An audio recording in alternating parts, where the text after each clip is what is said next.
তো WhatsApp guys, আশা করি আপনারা সবাই অনেক ভালো আছেন। তো আজকে আরো একটি ভিডিও নিয়ে আপনাদের সামনে হাজির হয়েছি।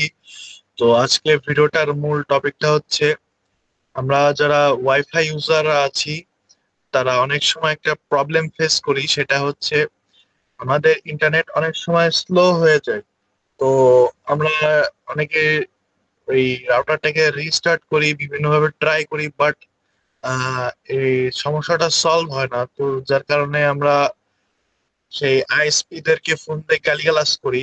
তো আমরা রিস্টার্ট দেওয়ার পাশাপাশি অন্য একটা কাজ করতে পারি, সেটা হচ্ছে, যদি উদাহরণ দিই, আমরা যারা মোবাইল অ্যান্ড্রয়েড ইউজাররা আছি, অ্যান্ড্রয়েড ফোন বা স্মার্টফোন ইউজ করি, আমরা কিন্তু বিভিন্ন ধরনের অ্যাপ ব্যবহার করি, যার কারণে কিন্তু মোবাইলের যে ফোন স্টোরেজ আছে তাতে কিন্তু ক্যাশ ফাইল জমা হয়। ঠিক তেমনি আপনার যে রাউটারটা আছে, সে রাউটারেও কিন্তু আপনি যে ইউজ করতেছেন আপনার রাউটারের মাধ্যমে ইন্টারনেট, যার ফলে কিন্তু ক্যাশ ফাইল আপনার রাউটারে জমা হয়। আপনার রাউটারেরও একটা ক্যাশ ফাইল কিন্তু হয়, এটা অনেকেই জানেন না।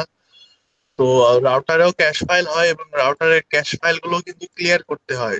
আর যদি এগুলো জমে থাকে, তাহলে আপনার রাউটার এমনি স্লো হয়ে যাবে, যতই আপনার ইন্টারনেট বা ডেটা স্পিড ফাস্ট হোক না কেন। তো আজকে দেখাবো কিভাবে এই ক্যাশ ফাইল গুলো ডিলিট করতে হয়। তো প্রথমে যে কোনো একটা ব্রাউজারে চলে যাবেন। ব্রাউজারে গিয়ে আপনার রাউটারের যে আইপি অ্যাড্রেসটা, যদি আপনাদের রাউটারের আইপি অ্যাড্রেসটা আপনারা না জেনে থাকেন, তো সেই ক্ষেত্রে আপনাদের যে নিকটস্থ আইএসপিরা আছে, যার কাছ থেকে আপনি লাইন নিছেন, তো তাদের কাছ থেকে আপনার আইপিটা জেনে নিতে পারেন। তো আমার আইপি হচ্ছে 192.168.0.1। এটা হচ্ছে আমার আইপি, যে উপর দেখতে পাচ্ছেন। তো এটা দিয়ে আমি এন্টার করলাম, বলে দেখতে পাচ্ছেন যে আমার কিন্তু ডিরেক্ট রাউটারের ফার্মারে নিয়ে গেছে। তো এটা হচ্ছে আমার টিপি লিঙ্কের রাউটার।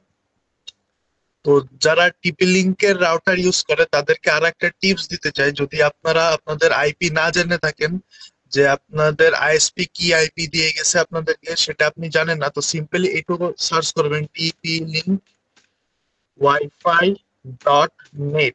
জাস্ট এটা লিখে আপনি এন্টার করবেন।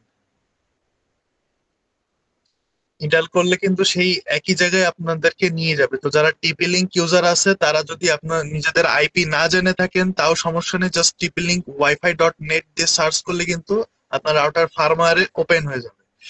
তো এখানে দেখতে পাচ্ছেন যে পাসওয়ার্ড দেয়া আছে। তো এখানে পাসওয়ার্ডটা আমি আমার ফার্মওয়্যারটা লক করে রাখছি, যাতে বাইরে যারা আছে আমার কাছ থেকে পাসওয়ার্ড নিয়ে ইউজ করে, তারা যেন আমার ফার্মওয়্যারে ঢুকে আমার রাউটারের পাসওয়ার্ড যেন চেঞ্জ না করতে পারে, বা কোনো প্রকার সেটিংস যেন চেঞ্জ করতে না পারে।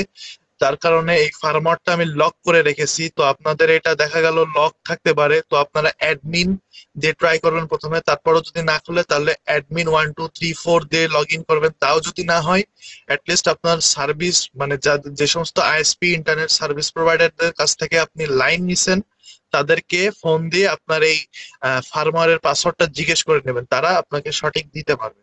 তো এখানে আমার এটা দিয়ে দিচ্ছি, পাসওয়ার্ডটা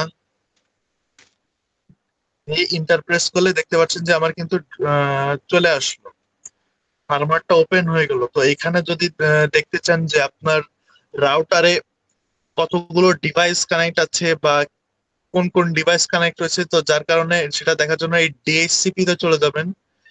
তারপর এখানে ডিএইচসিপি ক্লায়েন্টস লিস্ট, এখানে যাবেন, গেলে দেখতে পাচ্ছেন যে অলমোস্ট 4টা ডিভাইসের মতো আমার এখানে কানেক্ট আছে। এটা অপো A38, এটা একটা মোবাইল Z70, এটাও একটা মোবাইল অ্যান্ড্রয়েড, এটা হচ্ছে আমার বেডরুমের টিভি, আর ঐতিহ্য ডেস্কটপ, এটা হচ্ছে আমার এই পিসি কানেক্ট আছে। মোট 4টা ডিভাইস কানেক্ট আছে। তো বাইরের কোনো কিছুই কানেক্ট নেই। যদি দেখেন যে বাইরের কোনো ডিভাইস কানেক্ট আছে, তো সেটা আপনি সহজে আপনার যে মোবাইলের টিপি লিঙ্কে যে টেথার অ্যাপ আছে, সেটার মাধ্যমে আপনি সেটা সেই আননোন ডিভাইসকে ব্লক করে দিতে পারেন। তো এই ফার্মারের মাধ্যমেও করতে পারেন, সমস্যা নেই, তবে এটা একটু কঠিন। আপনারা যদি টেথার অ্যাপ ইউজ করেন তাহলে সেটা সহজ হবে। তো ডিএসসিবি থেকে সরাসরি আপনারা এখানে নিচে দেখতে পাচ্ছেন যে সিস্টেম টুলস, এই সিস্টেম টুলসে একটা ক্লিক করবেন। ক্লিক করার পর একটু এই নিচে সাইডে স্ক্রল করলে দেখতে পারবেন যে সিস্টেম লগ। এই সিস্টেম লগটার ভিতরে হচ্ছে আপনার ক্যাশ ফাইল গুলো জমা হয়, দেখতে পাচ্ছেন এইগুলো কিন্তু সব ক্যাশ ফাইল কিন্তু, যেটা হচ্ছে আমার যে রাউটারটা আছে এখনকার, যে সমস্ত রাউটার আছে লেটেস্ট, যে সমস্ত রাউটার ওগুলোর ভিতরে প্রসেসর থাকে, মোবাইলের মতো প্রসেসর, র্যাম, মেমোরি এগুলো থাকে। তো এই ক্যাশ ফাইল গুলো হচ্ছে গিয়ে ওই মেমোরি প্রসেসর গুলো সব খেয়ে বসে থাকে, যার কারণে এদিকে রাউটার স্লো হয়ে যায়। ইন্টারনেট ফাস্ট থাকলেও আমাদের নেট প্রপারলি কাজ করে না। তো আমাদের হচ্ছে গিয়ে এই ক্যাশ ফাইল গুলোকে ক্লিয়ার করে দিতে হবে, যার কারণে এখানে দেখতে পাচ্ছেন ক্লিয়ার লগ, এখানে ক্লিক করবেন, দিলে দেখতে পাচ্ছেন আমাদের কিন্তু সমস্ত ক্যাশ ফাইল ডিলিট হয়ে গেছে। তারপর এখান থেকে একবার রিফ্রেশ করবেন।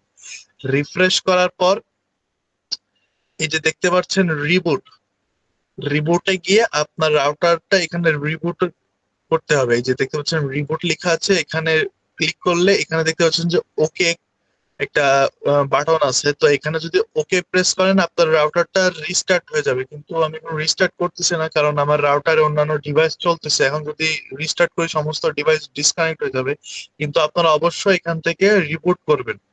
রিবুট করার পর সব শেষে আপনার এখান থেকে ফার্মারটা লগ আউট করে দিবেন।